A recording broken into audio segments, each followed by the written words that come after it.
quiero agradecer mucho a toda la gente que habéis respondido tan rápidamente. Nos dio una sorpresa porque a los 2 días de la convocatoria ya estaba lleno el primer grupo, que era lo que nosotros contábamos, y eso nos ha sorprendido, insisto, mucho, ¿no? Recordaros que estos encuentros los celebramos una vez al mes, que desde nuestro partido político somos municipalistas con presencia en el ayuntamiento desde hace 4 años y pico.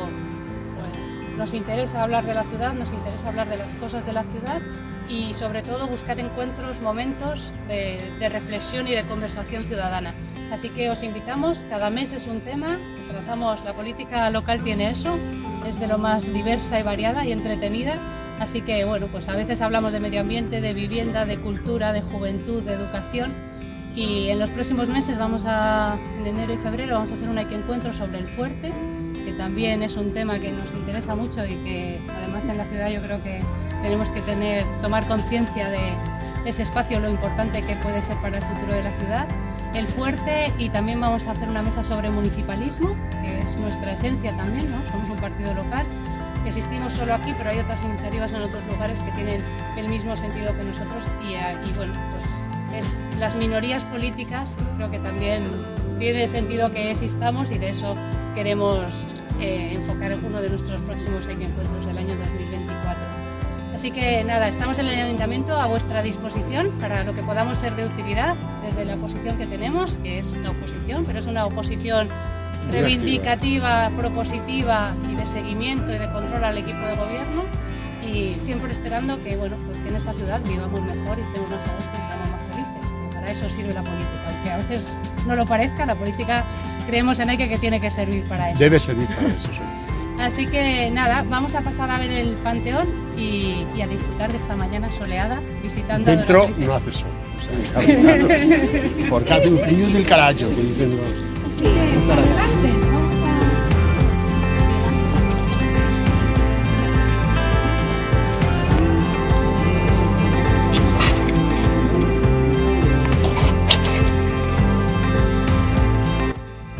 Buenos días. Muchas gracias por haber venido. Es un honor para mí recibirles en este espacio tan bello. Cojan espacio para que puedan ustedes ver bien la belleza de esta. Mi actual casa, desde hace ya más de 100 años. Me presento. Mi nombre es Diega, María Diega de Messier y sevillano. Dios tuvo a bien que yo heredara muchos títulos, más de los que puedo contar. Soy duquesa de Sevillano, soy marquesa también, marquesa de Fuentes de Duero, marquesa de los Llanos de Alguazas, condesa de la Vega del Pozo, condesa de Goyeneche y vizcondesa de Valero. Pero hay un título que me emociona más que todos los demás juntos. Soy hija adoptiva de la ciudad de Guadalajara. Y es que las gentes de Guadalajara siempre han tenido a bien acogerme en su ciudad y llevarme en su corazón.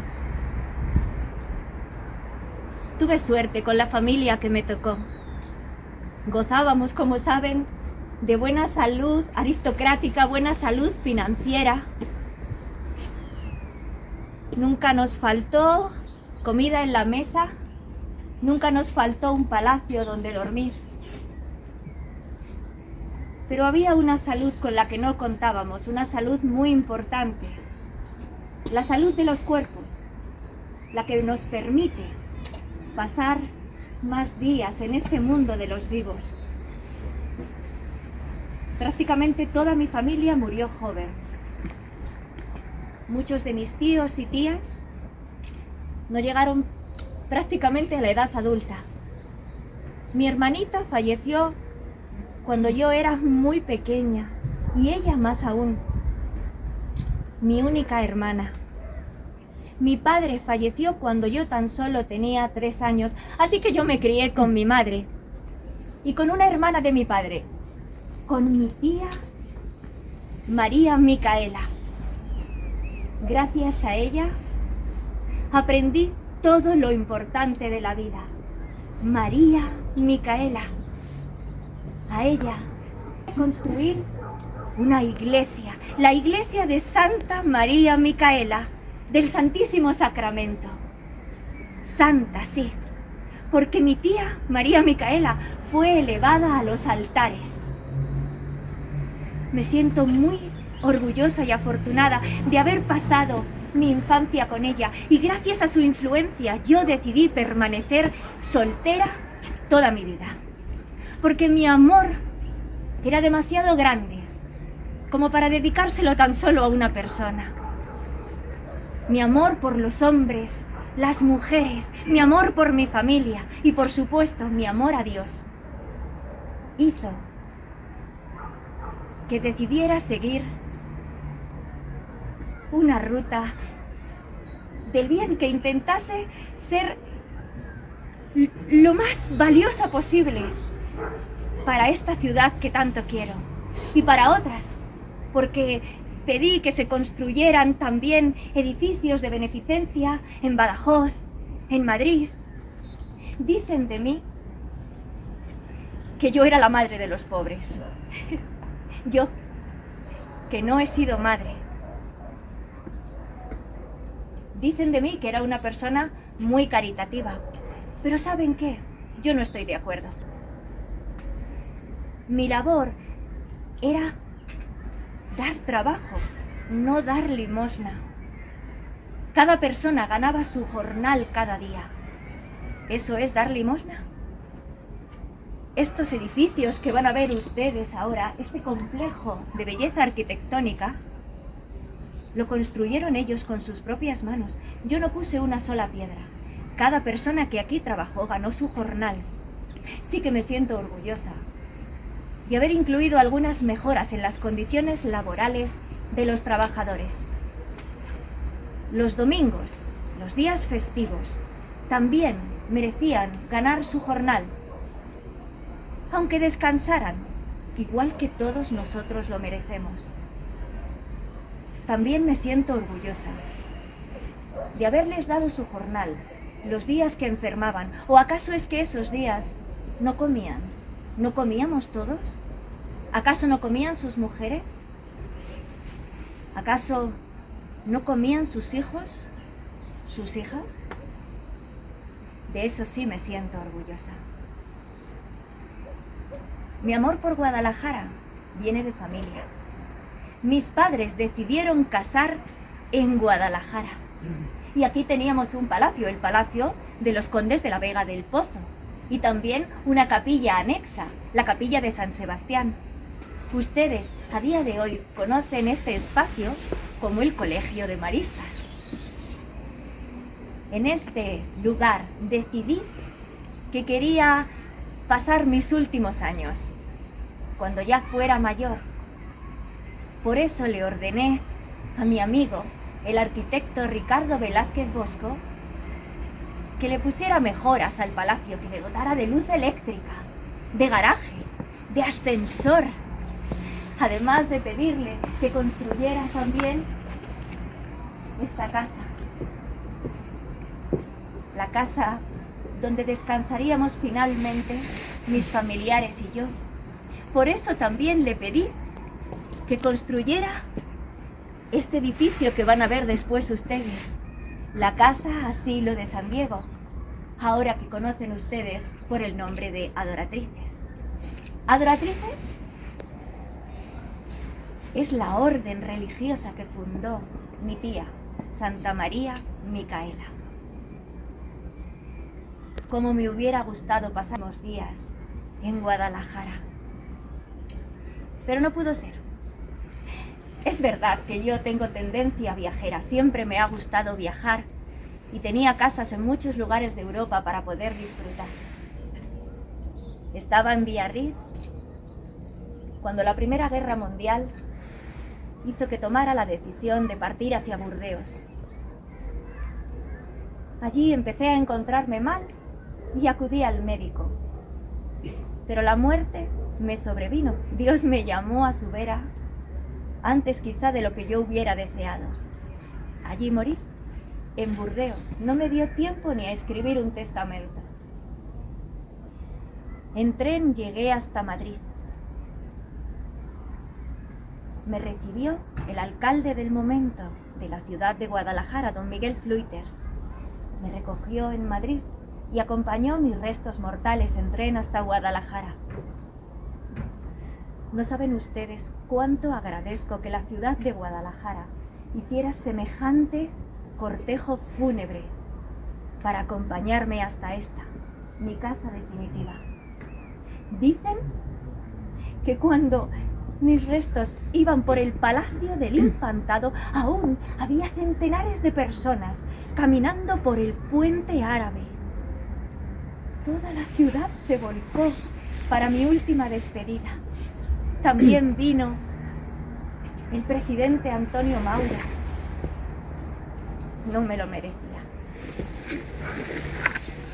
Me siento muy orgullosa de que mis restos mortales permanezcan aquí. Es un bellísimo espacio que ustedes van a conocer ahora con más detalle. Una especialista en ello se lo explicará muchísimo mejor que yo. Les agradezco de nuevo su visita y espero que disfruten de este día. Muchas gracias.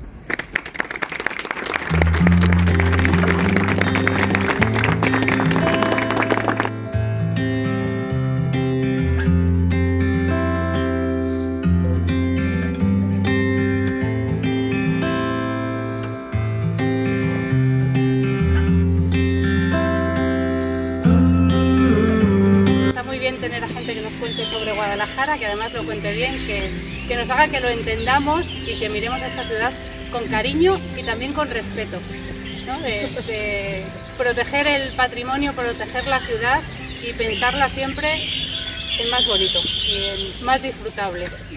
Así que nada. Muchas gracias, Javier. Buenos días a todos. Un domingo por la mañana, los historiadores, bueno, estaban todos ocupados, pues vamos a hacer. Y perdonadme porque yo no he tenido esta charla así como más relajado, pero es que he visto a la duquesa y me he puesto un poquito nervioso porque es como si a alguno le aparece Messi por aquí, se pone y pide un autógrafo y tal. Yo es que la duquesa, ostras, es que para mí, porque estamos hablando de la persona que más ha hecho por Guadalajara en toda nuestra historia, o sea, se dice pronto. Tenemos gente muy conocida, muy famosa en Guadalajara, el conde de Romanones, el marqués de Santillana, el cardenal Mendoza. Esa gente fueron famosos y llegaron a lo más alto, pero porque trabajaron para ellos, para su propio progreso personal, digamos. Esta mujer trabajó para los demás.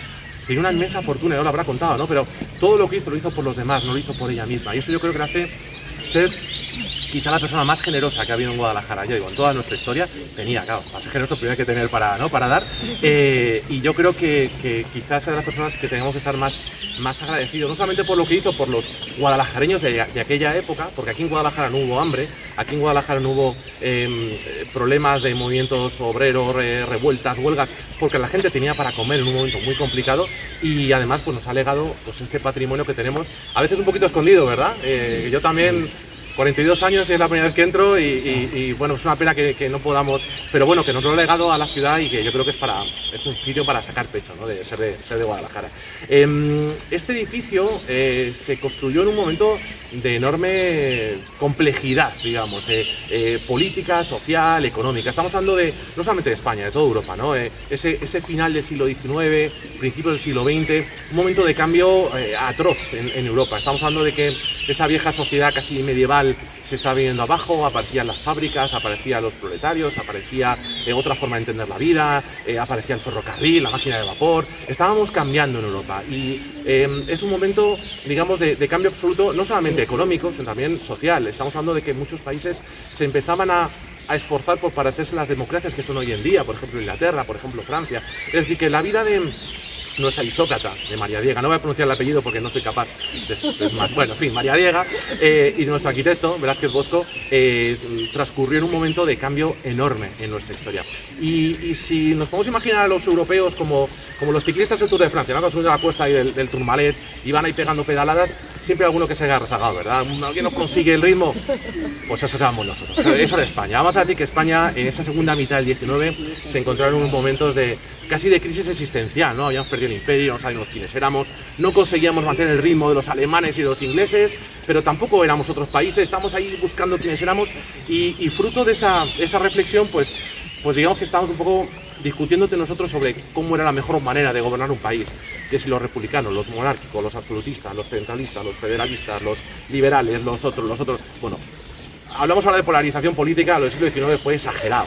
Un momento de cambios, un momento enormemente extraño en nuestra historia, y en ese momento es en el cual nuestro arquitecto, Velázquez Bosco, tuvo que vivir, tuvo que hacerse valer.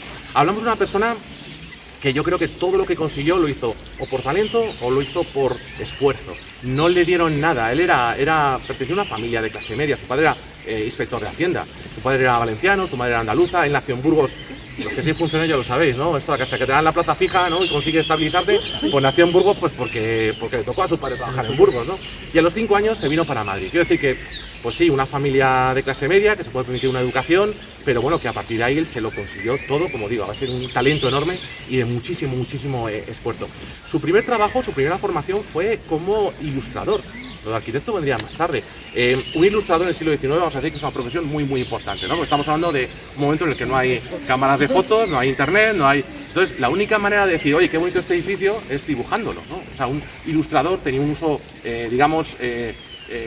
casi industrial importantísimo. Si no te lo dibujaban no lo podías ver, no había manera. Entonces, bueno, pues su primer trabajo como ilustrador, de hecho, fue en León, la ciudad de León, en la restauración de la catedral. Claro, pues hay que ver cómo es la vidriera, cómo es el muro, cómo son los capiteles, te hace falta alguien que tenga muy buena mano. Y nuestro hombre pues tenía una mano, pues en fin, de los mejores ilustradores que hemos tenido. De hecho, lo hizo también en León, en la restauración de la catedral, que esto le valió poder entrar en la Real Academia de Bellas Artes de San Fernando. Es decir, que palabras mayores. Y en León encontró, vamos a decir, dos pasiones. Uno era la que luego sería su mujer, digo yo que sería una pasión, por lo menos al principio, ¿no? Esto no funciona así. Pues, luego sigue la pasión, ¿sabes? Bueno, y luego otra gran pasión que fue la arqueología. Ahí descubrió, en la restauración de León descubrió, pues eso, que excavaba y salían cosas, ¿no? Participó en la creación del Museo Arqueológico de la ciudad de León, participó en la creación del Museo Arqueológico Nacional. Quiero decir, pues ya tenemos a un gran dibujante, un gran ilustrador, y tenemos también a un gran arqueólogo. Cuando volvió a Madrid le llovían los encargos por todos lados, que tenía una fama enorme. De hecho, participó en una expedición científica que hizo que le cambiara un poco su mentalidad. Sabéis que en aquella época, lo que decía antes, ¿no? Como no había fotos, no metías en Google y decías, ¿cómo es la ciudad de Bagdad? No había manera de verlo, ¿no? Bueno, pues la única manera que tenía la gente de aprender otras culturas, otros lugares, era haciendo expediciones científicas. Cogías un barco, una fragata, la fragata Arapiles en este caso, y la cargabas de médicos, de botánicos, de antropólogos, de sociólogos, de historiadores, de lo que fuera, ¿no? Metías un montón de gente muy lista para que se dieran vueltas alrededor del mundo y fueran aprendiendo y entendieran cómo son otras culturas, otra gente. Bueno, pues le llevaron a él, en calidad de ilustrador, para documentar, como si fuera un notario, todo lo que esa expedición estaba viendo. Y allí descubrió pues la antigua Roma, la antigua Grecia, pero sobre todo descubrió el arte musulmán, el arte árabe. Descubrió el norte de África, descubrió el Oriente Medio, y eso le cautivó y eso le cambió la forma de pensar.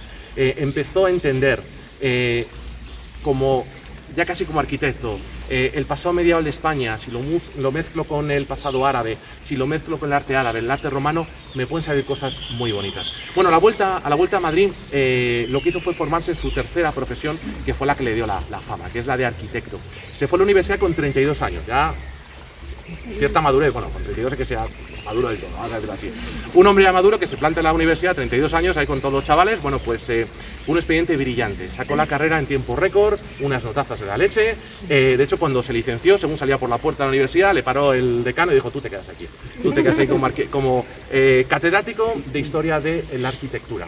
Y ya tenemos a la persona perfectamente formada. Tenemos al arquitecto, tenemos al dibujante y tenemos al arqueólogo. Las tres cosas es lo que hace de nuestro personaje único en la historia de la arquitectura de España y yo diría casi mundial, yéndonos un poco arriba.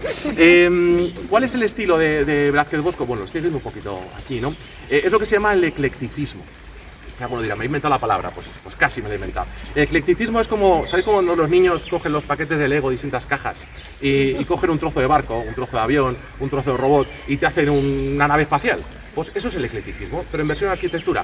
Cojo un trocito medieval, cojo un trocito árabe, cojo un trocito romano, cojo un trocito griego, y con todo eso creo algo que es la suma de todo ello, pero diferente a cada una de las partes. Eso es el eclecticismo. Y es un estilo que se estaba empezando a desarrollar en esta Europa de finales del 19. Competía con otro que no tiene nada que ver, que lo veréis en Barcelona, que es el modernismo. Aquí veis volúmenes muy rotundos, muy rectos. Barcelona, el modernismo no toma, digamos, la referencia de la historia, sino que la toma la propia naturaleza. Formas sinuosas, formas como muy orgánicas que se van moviendo, falta de simetría, las casas son como si fueran árboles. Bueno, pues digamos que por un lado tenemos este eclecticismo de nuestro arquitecto y por otro lado el modernismo que podemos ver en Barcelona, ¿no? Un poco las dos mezclas. Eso junto con un progreso tecnológico que, como digo, venía la máquina de vapor, venía el ferrocarril, pero también en arquitectura se estaban empezando a utilizar otros materiales, ¿no? Por ejemplo, el uso del hierro, el uso del vidrio. Bueno, pues digamos que Velázquez Bosco es capaz de juntar todo eso y dar resultados como estos.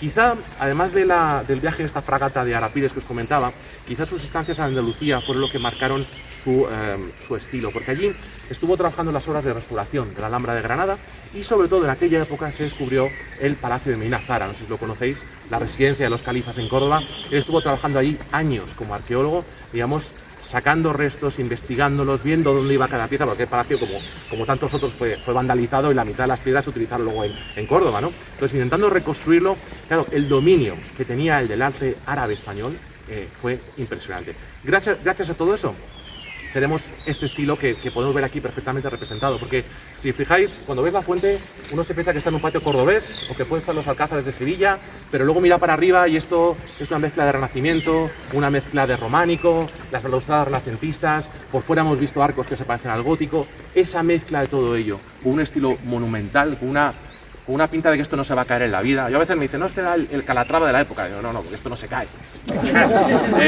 Para que nos entendamos, ¿no? Entonces, obviamente, la mujer más rica de España, nuestra querida María Diega, de apellido impronunciable, con un dineral. Por favor. Duquesa, por favor. Por favor. ¿Qué locuras digo? Que Dios tenga su gloria. Porque reciben ustedes por mi tía. Por supuesto. Le iba a decir que tengo el mayor que no le gustan los estudios a mi chico y a ver si usted le podríamos hacer para que trabaje un poco de aquí de albañil o de lo que fuera, luego hablamos, ¿vale? Siempre Porque hay reformas que hacer. ese es buen chico, le hace falta un poco de... En fin. Continúe, por favor. Bueno, pues os comentaba, ¿no? que tenemos a nuestra gran mujer de Guadalajara, con mucho dinero, con muy buenas ideas, con ganas de que ese dinero fluya a la sociedad, y tenemos al gran arquitecto de España en aquella época, un arquitecto que, no sé, os lo comentaba antes, pero muchos de los edificios de Madrid de aquella época, los edificios oficiales son suyos.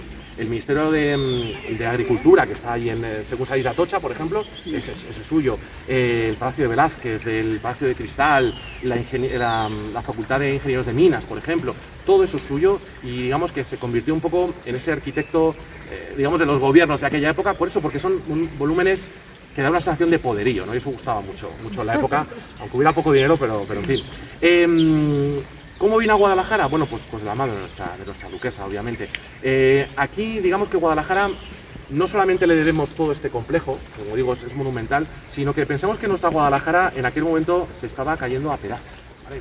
La Guadalajara antigua, una Guadalajara de arte mudéjar, de ladrillo. Obviamente, si no hay dinero, el ladrillo, pues peor que la piedra, se va degradando. Llevábamos siglos teniendo la muralla abandonada, nuestras iglesias abandonadas. Bueno, pues afortunadamente teníamos al conde de Romanones, que alguna cosita sí que hizo por Guadalajara, era ministro de Bellas Artes. Entonces, bueno, pues le encargó a Velázquez Bosco algunas reparaciones. El convento de la Piedad, por ejemplo, sigue en pie, pues gracias a él. La capilla de Luis Lucena, también se la debemos a él. La iglesia anexa a San Miguel del Monte, pues no tuvo tanta suerte, pues como la de San Gil, como la de San Andrés, en fin, no sigo con iglesias derruidas de Guadalajara porque uno le da pena, pero digamos que estuvo trabajando en el Palacio del Infantado. Gracias a él se rescataron muchos edificios que siguen en pie todavía, que no son suyos, pero en su faceta de restaurador, de arqueólogo, pues los pudo mantener en pie. Pero la gran obra es esta es la gran obra. Digamos que nuestra duquesa, que os lo habrá contado mucho mejor que yo, bueno, pues tuvo mala suerte en Madrid. La verdad es que estos burócratas de Madrid, que querían hacer la Gran Vía, la querían hacer recta, y estaba el Palacio de la Duquesa ahí en medio. Pero eso me impulsó a que se reparase mi palacio actual y se modernizase. Así que eso me animó a venirme a Guadalajara. Y mucho mejor en Guadalajara, porque aquí la gente tiene una moral recta, no como en la corte de Madrid, que está un poquito... El ambiente cortesano. No nos gusta el ambiente cortesano. Bueno, digamos que allí contrató nuestro arquitecto para restaurar lo que es el Colegio de los Maristas, que si le quitéis la parte de colegio es un palacio impresionante. Era un palacio del siglo XVI, un palacio muy antiguo. Lo que pasa es que nuestra duquesa obviamente quería que la tecnología puntera del momento estuviera presente, que tuviera timbres, que tuviera electricidad, ascensores, cocheras para esos carromatos que había en aquella época. Bueno, en fin, había que adaptarlo, y ahí es un poco donde se conocieron y donde digamos que Ricardo Velázquez Bosco pues ya se ganó un poco el prestigio con la duquesa para construir todo esto. Estamos hablando pues eso, de un monumento a la tía de la duquesa, que fue su referente vital, y bueno, pues ya habéis visto el Panteón, no voy a repetir porque lo han explicado mucho mejor que yo, pero aquí podemos ver un poco ese estilo que os comentaba, ese eclecticismo. Miréis donde miráis, digamos que si ves con la vista corta, veis arte musulmán, veis arte árabe, veis arte medieval, románico, gótico, y si miráis el conjunto en su globalidad, pues es una cosa única. Y decía que este arquitecto es único porque aquí tenemos un componente que en otros lugares del mundo donde ha habido eclecticismo no podían utilizar, que es el arte árabe. Aquí en España tenemos esa mezcla, tenemos ese arte mudéjar, ese arte árabe. Bueno, eso en otros lugares de Europa no podían tenerlo, no tenían ese pasado. Aquí sí que lo tenemos, y lo que os digo, pues aquí pues uno da la sensación que está en un jardín de Andalucía,